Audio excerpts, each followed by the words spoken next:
Now, during evaluation, your client might self-report that he or she is having a hard time recalling specific details of the situation. So, one recommended action is to ask the client, um, narrate, repeat what he or she just said in backward sequence.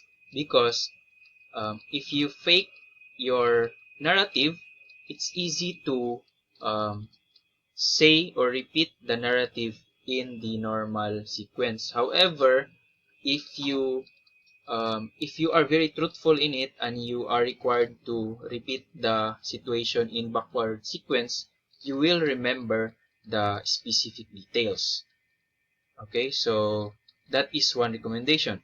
So let's say here in my slide, one example, um, giving a chance to change the self-report. So the statement is looking back on what you said about the voices.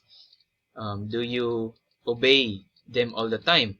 And then also ask, when do you not obey those voices?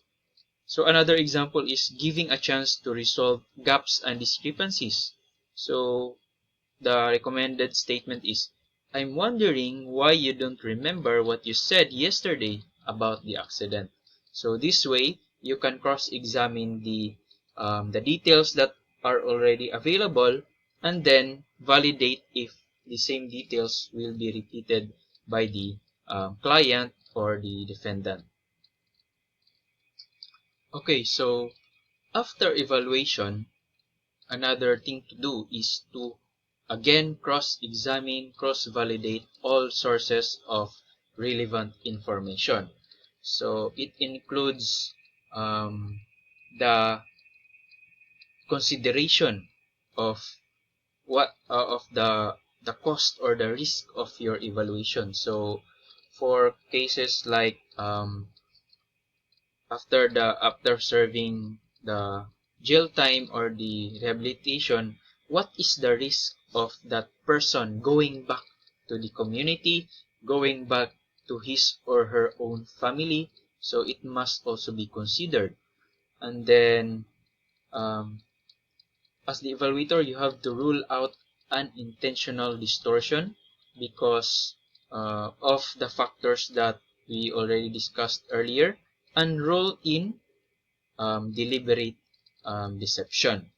Also, identify distortion along with uh, the time subsequent to the incident. So, meaning you have to know the fluctuating response style because it suggests um, deliberate deception.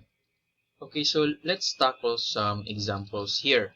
For instance, the clients is self-reporting that there is no homicide because the person who is dead committed suicide, and then that person who committed suicide has no records of violence or of danger, and even no records of trainings when it comes to firing a gun. So that must be cross-examined. Another example is if your client self-report that during the commission of the crime, he or she is not intoxicated with alcohol or drugs. So the best thing to do is check the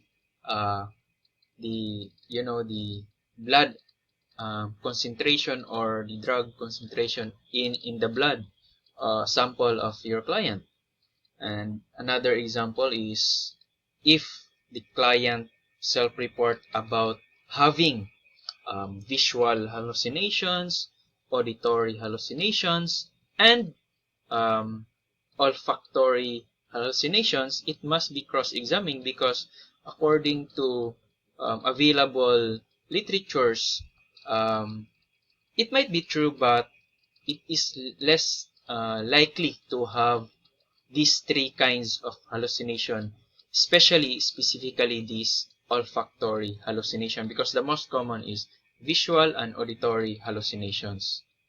So it doesn't mean that you are in the after evaluation phase, everything will be easy and smoothly flowing, because you have to re-examine, cross-examine everything, because you have to consider the risk of your evaluation results. Putting it all together, as you can see in my slide, we have these ranges of confidence in your evaluation findings.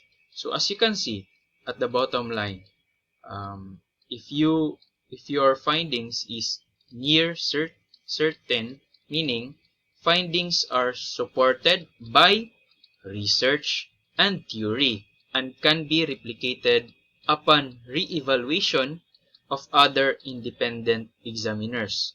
So apart from that, using the same test procedures, you noted accuracy is from 0% to 100%. So as you noticed, why not put accuracy of 100%? Because again, evaluation takes place in a definite duration of time.